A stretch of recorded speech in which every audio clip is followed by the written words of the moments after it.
ഞാൻ എന്നും നിന്റെ മാത്രം. ഈ ചെറു നോവലിലെ പ്രധാന കഥാപാത്രങ്ങളായ ശേഖറിൻ്റെയും വേദികയുടെയും ജീവിതത്തിലേക്ക് ചില മുഹൂർത്തങ്ങളിലേക്ക് ഞാൻ നിങ്ങളെ കൂട്ടിക്കൊണ്ടു പോകട്ടെ.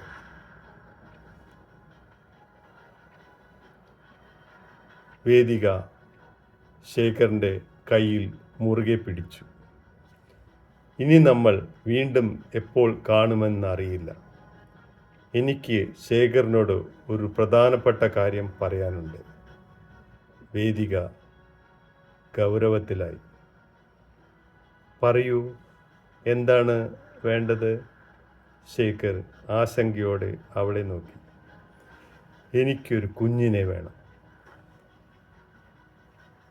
എങ്ങനെ, വിവാഹം കഴിക്കാതെയോ?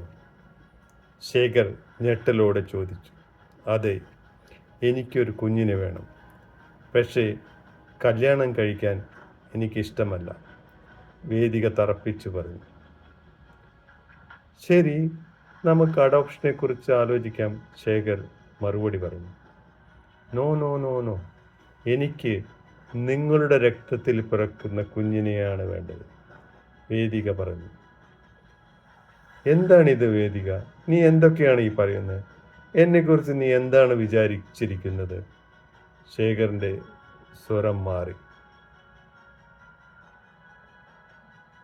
എനിക്ക് ശേഖറിനോട് ഒരുപാട് സ്നേഹവും ബഹുമാനവുമുണ്ട്. അതെനിക്കറിയാം വേദിക. എനിക്ക്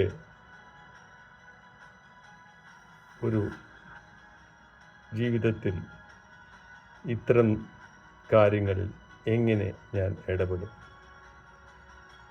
എന്നാൽ ഡോക്ടറുടെ വാക്കുകളാണ് ശേഖറിൻ്റെ മനസ്സിലേക്ക് ഓടി വന്നത്. പേടിക്കണ്ട, എനിക്കറിയാം ശേഖർ അത്തരക്കാരനല്ല എന്ന്. എൻ്റെ കൂടെ കിടക്ക പങ്കിടാൻ ഞാൻ ശേഖറിനോട് ആവശ്യപ്പെടുന്നില്ല. പക്ഷേ ഈ ഒരു തീരുമാനത്തിലെങ്കിലും ശേഖർ സമ്മതിക്കണം.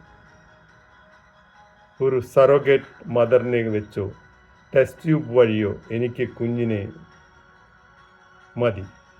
അതാകുമ്പോൾ നിങ്ങൾക്കും യാതൊരു പ്രശ്നവുമില്ല.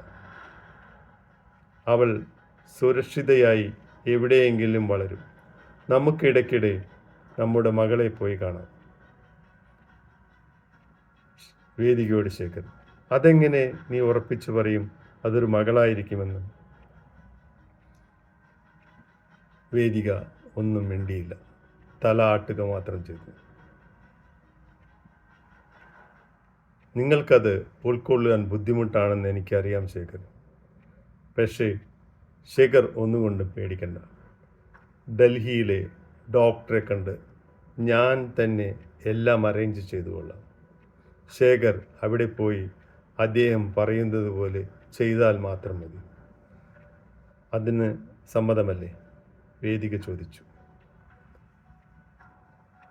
മനസ്സില്ലാ മനസ്സോടെ വേദികയെ വേദനിപ്പിക്കേണ്ടെന്ന് കരുതി ശേഖർ മറുപടി നൽകി. യെസ്, ഓഫ് കോഴ്സ്, നിനക്ക് വേണ്ടി ഞാൻ എന്തും ചെയ്യും. പക്ഷേ പിന്നീട് ഒരിക്കലും നമ്മൾ തമ്മിൽ കണ്ടു എന്ന് വരില്ല, ഒരു കോണ്ടാക്റ്റും ഉണ്ടാകില്ല. എനിക്ക് താല്പര്യമില്ലാതെ നമ്മൾ ഇനി കാണില്ല. ഏതെങ്കിലും തരത്തിൽ എന്നെ ബന്ധപ്പെടാൻ ശ്രമിച്ചാൽ അതോടെ എൻ്റെ ജീവിതത്തിൻ്റെ അവസാനമായിരിക്കും അത്. ശേഖറിൻ്റെ വാക്കുകൾക്ക് വല്ലാത്ത മൂർച്ചയുണ്ടായിരുന്നു. വേദിക ഒന്നും മിണ്ടിയില്ല. അത് സമ്മതിച്ചില്ലെങ്കിൽ തൻ്റെ ആഗ്രഹം നടക്കില്ല. പക്ഷേ സമ്മതിച്ചാൽ അവൾ എന്തു ചെയ്യുമെന്നറിയാതെ ശേഖർ വിഷമിച്ചു. അപ്പോഴേക്കും വേദികയ്ക്കായുള്ള അവസാനത്തെ അനൗൺസ്മെൻറ്റ് മുഴങ്ങി. ഗേറ്റ് നമ്പർ 6 അറിയിപ്പാണ് വന്നത്. വേദിക എഴുന്നേറ്റ് അയാളുടെ കവിളിൽ ചുംബിച്ചു. അവളുടെ കണ്ണുകൾ നിറഞ്ഞൊഴുകുന്നുണ്ടായിരുന്നു. ശേഷം പതുക്കെ അവൾ ഗേറ്റിനടുത്തേക്ക് നടന്നു.